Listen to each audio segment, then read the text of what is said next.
va? Oui.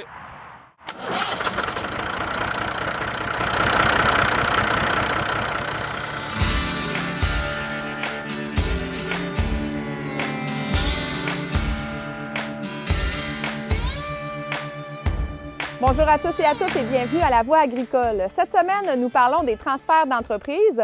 Pour ce faire, nous allons rencontrer Cynthia Doyon du CREA qui accompagne les familles agricoles pour les aspects humains des transferts d'entreprise, ainsi que la famille Vézina. Et également, nous allons nous rendre à la Fédération de l'UPA de la capitale nationale Côte-Nord pour aller rencontrer Patrick Giroux, qui est fiscaliste pour l'organisation. Alors sur ce, je vous souhaite une très belle émission.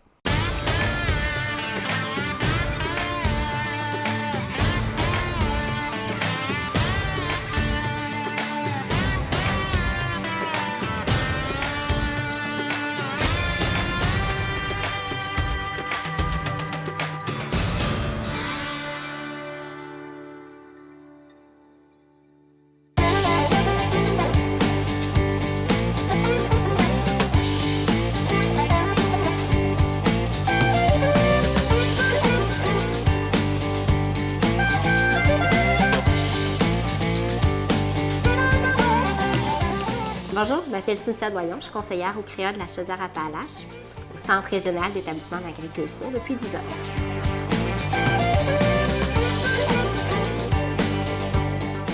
Cynthia, explique-nous tout d'abord, c'est quoi l'organisation du CREA? À quoi ça sert? Qu'est-ce que ça fait exactement? OK. Bien, le CREA a été fondé il y a 15 ans en Chaudière-Appalaches, puis son but était d'aider au niveau du transfert puis d'assurer la pérennité des entreprises agricoles. Donc, un transfert, c'est pas juste aller chez le comptable, il y a d'autres étapes, c'est pour ça que le CREA a été mis au monde. Et là, depuis toutes ces années-là, est-ce que vous avez accompagné beaucoup de familles agricoles? Oui, on tourne environ avec 80 entreprises différentes par année. Il faut comprendre que les clients qui arrivent au CREA, c'est des clients qui sont plus sporadiques. Donc, on va travailler avec eux 3, 4, 5 ans à peu près. Puis après ça, on change parce qu'ils ont réalisé leur transfert ou on n'entend plus parler jusqu'à l'étape suivante ou que là, si on a intégré la relève, ça va aller au retrait des parents ou une étape subséquente. Vous accompagnez les familles dans les transferts. C'est quoi exactement les étapes que vous faites avec ces familles-là? Toi, ton rôle, en fait, précisément. Là. Donc, la première étape pour moi, c'est toujours d'aller voir ce que le producteur, ce que la relève, le producteur veut. Donc, c'est d'aller voir ses besoins, ses attentes. Une fois qu'on connaît les besoins et les attentes, là, c'est là aussi qu'on peut les diriger vers les autres intervenants, parce qu'on travaille en multidisciplinaire. Donc, quand ça va être le temps de voir la valeur de la ferme, la capacité de remboursement de la ferme, on va travailler avec un conseiller en gestion. Quand ça va être le temps d'aller voir le fiscaliste, on va les accompagner aussi chez le fiscaliste. Vous y allez avec eux? On y va avec eux, oui. OK. Donc, moi, je y vais plusieurs fois par année voir le fiscaliste. Donc, comme ça m'aide à comprendre le jargon. Puis, ça me permet aussi d'accompagner, de mieux comprendre le dossier. Puis, tu sais, des fois, on va voir quelqu'un, puis on revient, puis quand on en discute, il nous manque des brides d'informations. Mais si j'y étais avec eux, souvent, j'ai ces brides d'informations-là qui manquent. Donc, on peut aussi se rasseoir, discuter. Soit on a plusieurs scénarios qui sortent chez le fiscaliste, donc se rasseoir ensemble, puis discuter de quel scénario le plaît le mieux. Puis, ce serait celui-là que les clients voudraient prendre, que les producteurs voudraient prendre. Puis, tout ça, moi, je me dis souvent que je suis un peu un chien de garde, si on veut, de leur projet. Donc, c'est vraiment qu'est-ce que vous voulez. Puis après ça, on va voir qu'est-ce qui est possible avec les autres intervenants. Donc, c'est mon rôle. Mais ça doit pas être évident de rentrer dans des familles comme ça. Les familles t'ouvrent grande la porte, ils te confient des choses, ils te parlent d'eux très ouvertement. C'est quoi la relation qui s'installe? C'est sûr que, comme que je veux savoir leurs besoins, leurs attentes, oui, je rentre dans leur intimité d'une certaine façon. Il y a quelqu'un un jour qui m'a demandé si je cherchais les bébites. Je cherche pas les bébites, mais je veux être sûre qu'il n'y ait pas une bébite, justement, qui nous saute à la face ou qui vienne gruger tout le projet parce qu'on n'aurait pas discuté. Donc, pour moi, c'est important qu'on aille justement discuter avec chacune des parties. Souvent, je vais les rencontrer individuellement aussi. La relève tout seul, les cédants, les parents, mais séparés aussi, pour vraiment voir c'est quoi leurs besoins, leurs attentes à eux. Il y a des gens qui parlent moins autour d'une table, donc on va sonder aussi les plus silencieux comme ça. Puis, ça m'assure aussi une bonne relation avec les clients.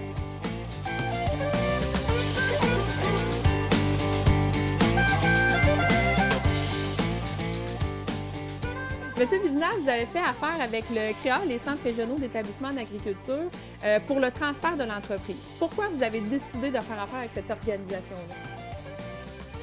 L'organisation-là, c'est lors d'une rencontre avec mon conseiller en financement des caisses populaires. On parlait de On parle de faire un transfert d'entreprise avec mon fils, puis là, dans 4-5 ans. Puis il dit pas dans 4-5 ans, il faut que tu commences, c'est maintenant. Puis il nous avait conseillé le groupe conseil Lévis-Bellechasse avec le CREA Chaudière-Appalaches. Puis là, mais ça, tout ensemble, là, Lévis-Bellechasse, puis là, ils nous ont conseillé d'avoir des rencontres pour l'aspect humain, l'aspect financier, puis les buts de l'entreprise, puis dans le but que comment... toutes les étapes de transfert soient bien réalisées. Parce que pour nous autres, là, moi, dans le temps, quand j'avais acheté de mon père, c'était un peu le même processus, mais le transfert, ça pouvait se faire plus facilement, Et de père en rapidement, fils. Mais là, il faut que ça soit fait graduellement. Déjà là, mon père était propriétaire unique, on a fait une société en nom collectif, moi et mon épouse. OK. Puis là, on a incorporé Étienne, puis c'est un peu ça le... Fait que c'est quelqu'un qui vous a vraiment référé à faire affaire avec cette organisation.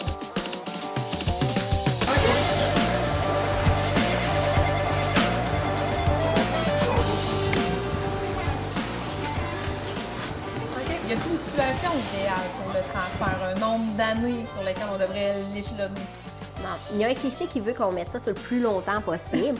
Je viens de le dire, c'est un cliché. Ce qui est important, c'est de se positionner. Comment qu'on peut se positionner? On peut se positionner quand on décide de faire un investissement, de voir quel va être l'impact de cet investissement-là à long terme.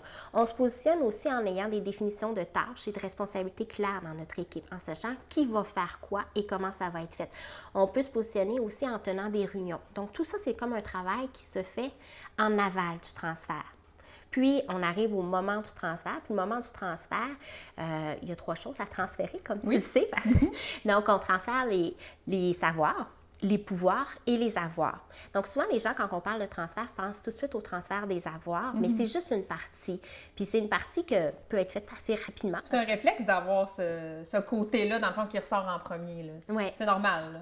C'est normal. Puis, quand on parle de transfert, on parle toujours impact fiscal. Donc, ça, on a bien peur de tout ça. Donc, on veut aller tout de suite là. Mais il y a différentes façons de le voir, l'impact fiscal. Il y a différentes façons de le travailler. Mais pour ça, il faut savoir qu'est-ce que les producteurs veulent au début. C'est quoi que vous voulez comme transfert. Puis, après ça, on peut mieux le voir. Puis, il ne faut pas oublier justement le transfert des pouvoirs et des savoirs est très important aussi pour que ça aille bien après sur l'entreprise. On essaie d'appeler le CREA avant pour éviter. Est-ce qu'on sent que, bon, que les gens, les producteurs sont de plus en plus sensibilisés à ça? Est-ce que vous le sentez? Est-ce que ça arrive souvent que vous êtes appelé quand le feu est pogné? Non, pas tant que ça. Non. Une chance, parce que c'est très difficile. Moi, je te le dis, là, on nous appelle quand le feu est pogné, puis je suis pas un très bon pompier. Donc, quand il y a un état de crise, quand le conflit est ouvert, parce qu'on aide au niveau du transfert, mais on gère aussi tout ce qui est l'aspect plus humain, organisationnel sur les entreprises. Donc, des fois, on nous appelle. La relève ne parle plus à ses parents parlent plus à la relève, ou ils sont 2 frères, puis les 2 frères... ils ne se regardent plus dans les tables, bien, c'est beaucoup plus difficile de ramener une bonne relation à ce moment-là. On est mieux de prévenir une dégradation de la relation qu'essayer de la soigner une fois qu'elle est arrivée.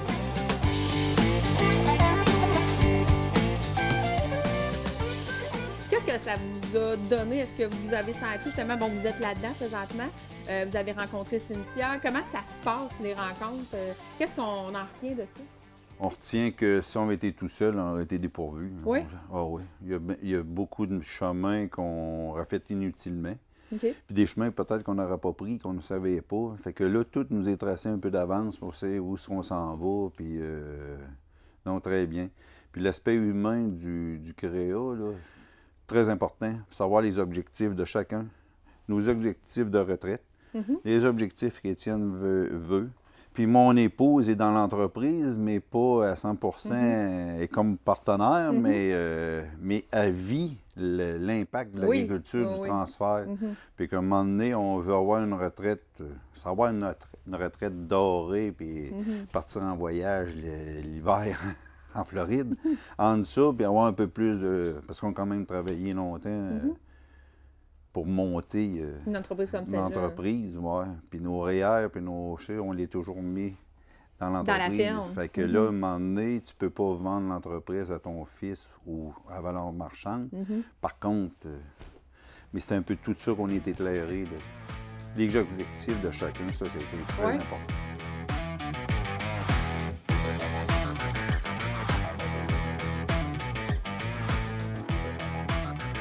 Avec l'accompagnement, c'est sûr qu'on fait comme un peu le tampon. Parce qu'il y a toujours des gens qui veulent aller plus vite, puis des gens qui veulent aller moins vite, puis on n'a pas tous la même vision. Moi, je dis souvent aux producteurs, vous êtes dans un bateau. Tu sais, votre entreprise, votre équipe, vous êtes dans un bateau, il faut que tout le monde rame à la même vitesse, puis rame dans la même direction pour que ça aille bien. Puis, on est là pour les aider à ramer dans la direction qu'ils veulent, puis au même rythme que les deux veulent. Tu sens que les cédants sont prêts au transfert. Bien, habituellement, quand ils t'appellent, c'est certainement parce qu'ils sont prêts, plus ou moins. Bien, comme que j'interviens aussi dans les phases d'intégration de la relève, des fois, les cédants ne sont pas tout à fait prêts.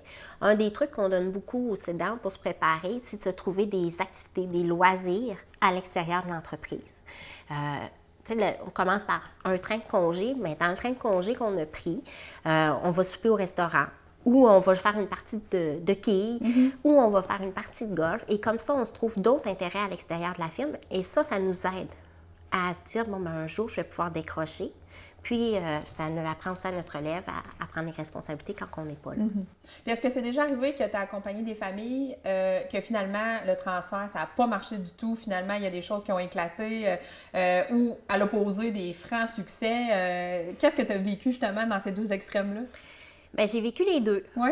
Tu sais, j'ai des places où ça a super bien été, que ça a bien roulé, puis il y a d'autres places où malheureusement le transfert s'est pas fait pour différentes raisons. Puis c'est malheureux, on voudrait que toutes les entreprises soient transférées, mais c'est pas une réalité. Toutes les entreprises n'ont pas la capacité d'être transférées, que ce soit mal positionné au niveau financier, qu'on ait un cédant qui veut aucune co-gestion et qui est prêt tout de suite à se retirer, et qu'on ait une relève mal préparée pour prendre l'entreprise. On l'a. On les voit, tous ces cas-là. Ce que je vois moins souvent, ben, c'est le cas de la belle-fille qui part avec... Non, ça se fait pas, ça? On en entend beaucoup, mais celle-là, je l'ai vue moins souvent, à vrai dire.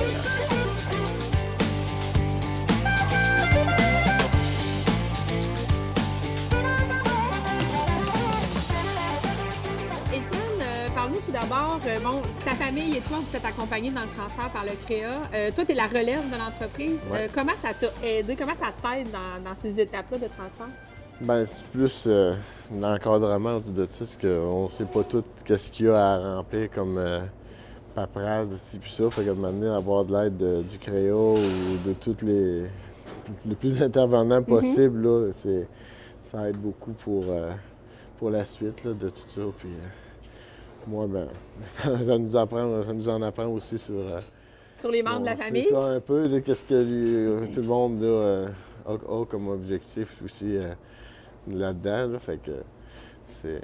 Puis tout à l'heure, ton père nous disait que les objectifs que tu avais, ça ressemblait beaucoup aux siens. Ouais. Ça, est-ce que c'est rassurant justement de voir qu'on s'en va dans la même direction pour la firme? Oui, ça limite peut-être le nombre de litiges, des petites frictions qu'il pourrait avoir. C'est sûr que, comme je dis, il y en a tout le temps, là, on a quand même des visions différentes parfois, aussi. Mais le principal est sensiblement la même chose pour lui, pour moi. On a le même but là, à viser. Là, fait que...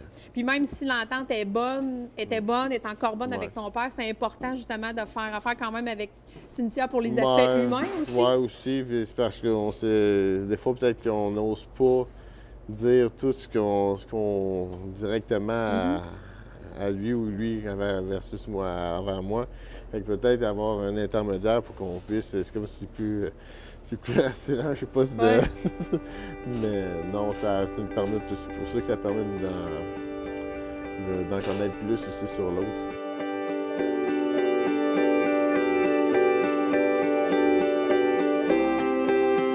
C'est quoi le conseil que tu leur donnerais justement pour les convaincre là, de ne pas être tout seul là-dedans? OK. Bien, on dit souvent que seul, on va plus vite. Mais à plusieurs, on va plus loin. Donc, ça serait le premier conseil que je leur dirais. Je leur dirais aussi que si c'est important l'harmonie, des fois, on rentre dans on n'a pas besoin de ça, des conseils ou des gens qui vont nous accompagner. Tout le monde s'entend bien, ça va bien chez nous. Super heureuse pour vous. Mais je veux que ça continue aussi, une fois que le transfert va être fait, puis une fois que après le transfert, là, durant le transfert, après le transfert, cette harmonie-là est aussi importante. Puis comment préserver cette harmonie-là? C'est en s'assurant que les besoins et les attentes de chacun sont rencontrés dans le processus. Donc, c'est à ça qu'on aide. Et les conseillers, on aide aussi à s'assurer que c'est le meilleur plan pour vous, puis le meilleur plan pour votre entreprise.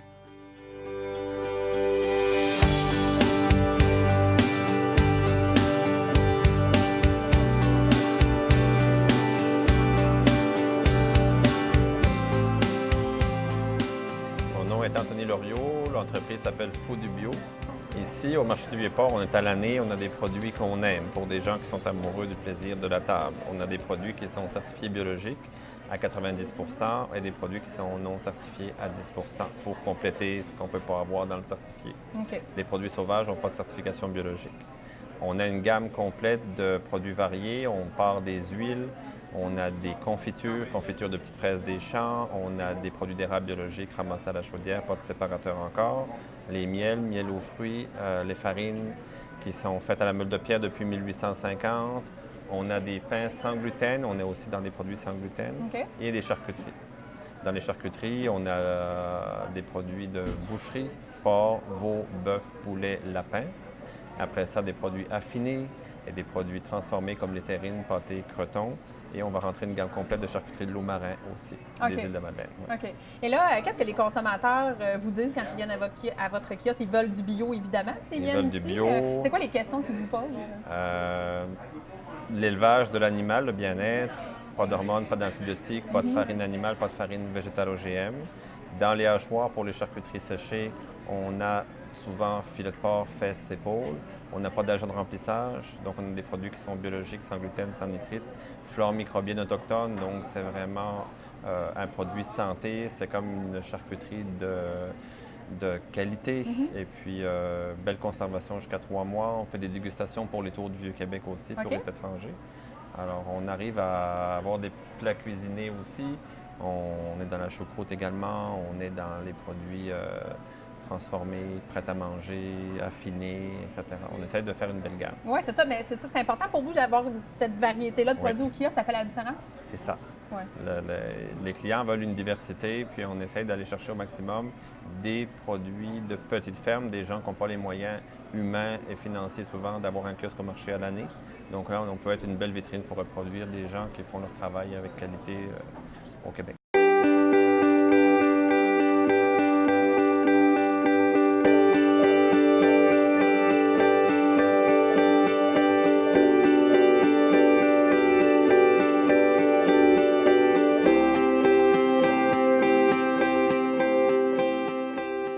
Bonjour, mon nom est Patrick Giroux, je suis fiscaliste à la Fédération de l'UPA de la capitale nationale Côte-Nord depuis 10 ans.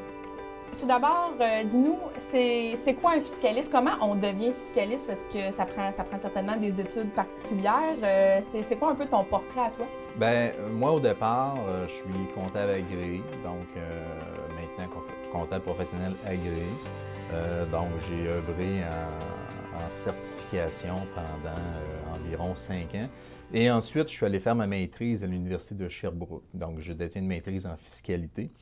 Ce ne sont pas tous les fiscalistes qui détiennent une maîtrise en fiscalité. Il y en a qui vont avoir un cours offert par l'Ordre des CPA, l'In-Depth Tax Course qu'on appelle, ou il y en a qui vont devenir fiscalistes avec l'expérience. Par la bande un peu. C'est ça, parce qu'il n'y a pas il n'y a pas de titre professionnel attitré au fiscalisme. Mais moi, je détiens une maîtrise en fiscalité. C'est quoi ton rôle par rapport à ça?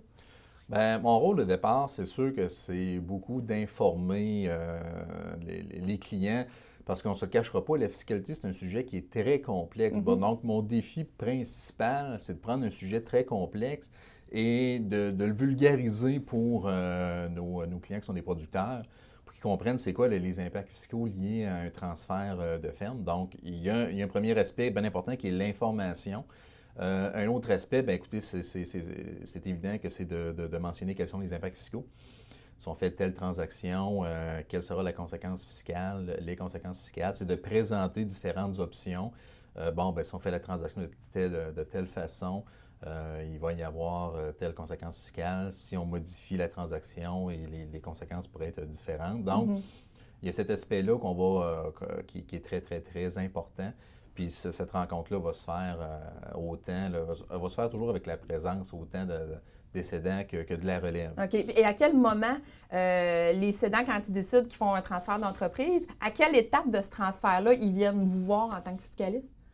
Bien, il faut comprendre que dans le cadre d'un transfert de ferme, habituellement, ça va être un transfert qui va être progressif. Donc, ça ne sera pas un transfert. Il va évidemment avoir une intégration. Pas évidemment, mais dans la plupart des cas, il va y avoir une intégration dans un premier temps. Donc, ça va être la première occasion, je vous dirais, de rencontrer tout le monde. Mais même au préalable, il pourrait y avoir, lors de la rencontre annuelle avec le comptable, à l'UPA, ben, tu sais, des fois, le producteur a des questions sur le transfert de ferme, ben, c'est le bon moment. Ben, écoutez, là, rencontrer le fiscaliste une petite demi-heure juste pour un peu se présenter, se mettre en contexte. Mais après ça, ben, il va y avoir évidemment une première rencontre qui va concerner plus l'intégration de la relève. Parce que, bon, écoutez, dans le cadre d'un transfert de ferme, c'est rare que ça se fait là, tout d'un coup. Tout d'un coup.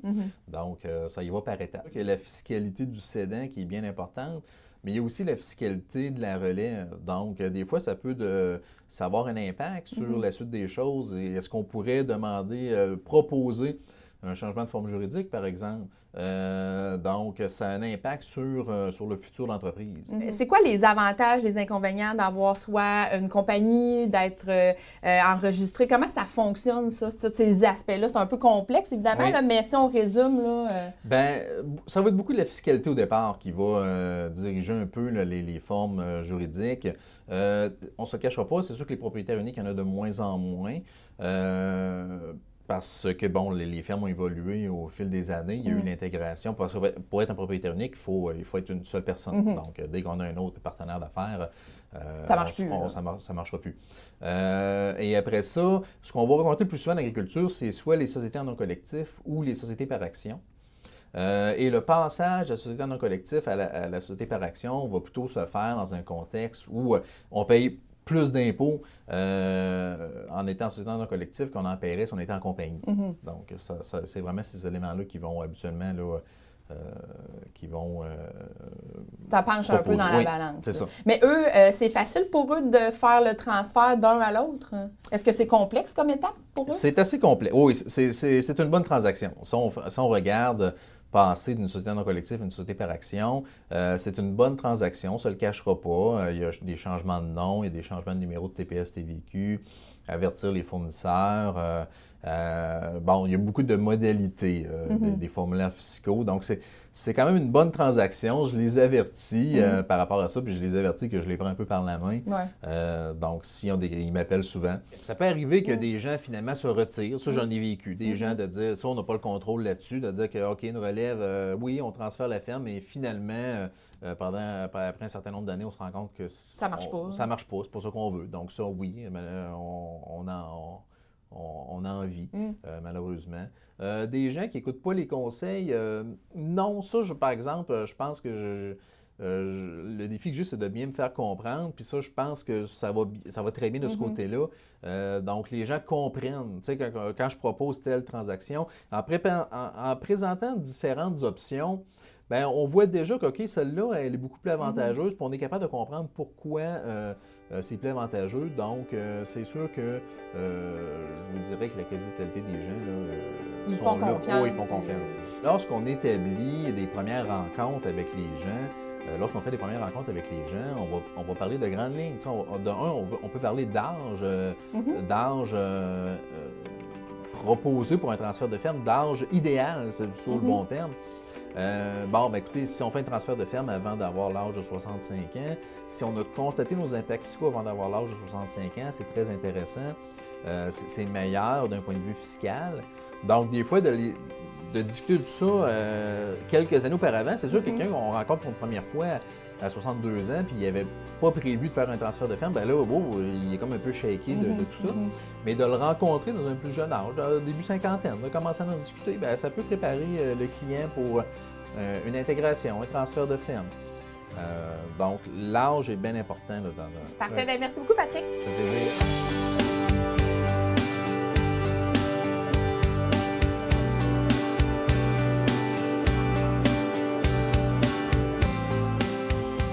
Alors, Catherine, cette semaine, notre thème d'émission, le transfert d'entreprises agricoles. Est-ce que, justement, on a des informations historiques par rapport à ce thème-là, qui, quand même, ne date certainement pas d'hier non plus. Le transfert, on en a vu depuis beaucoup d'années.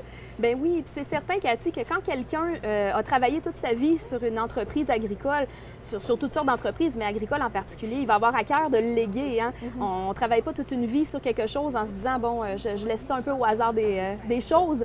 Alors oui, la question du transfert, ça fait longtemps que ça préoccupe les gens d'ici au Québec. Entre autres, dans la vallée du Saint-Laurent, dès l'époque de la Nouvelle-France, on avait cette idée-là de transmission. Quand c'était pas par héritage, c'était du vivant des parents.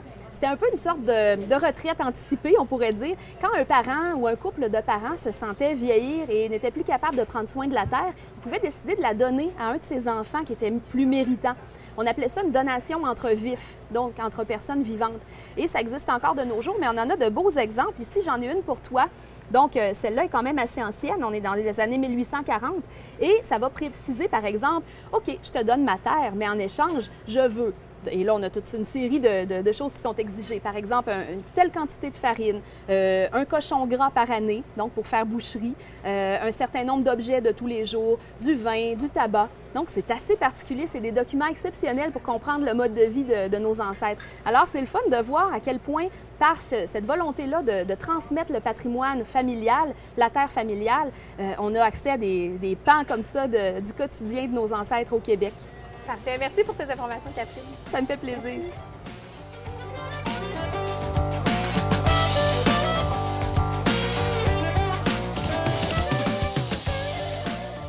Merci d'avoir été des nôtres pour cette émission sur le transfert d'entreprise. Merci à nos deux invités de cette semaine, Cynthia Doyon et Patrick Giroux. Et tant qu'à moi, il faudrait que je réfléchisse, voir à quelle relève d'entreprise que je pourrais faire, parce que dans le fond, moi, j'aime les alpagas, j'aime les moutons, j'aime les vaches, j'aime comme tout, là. Fait que c'est ça.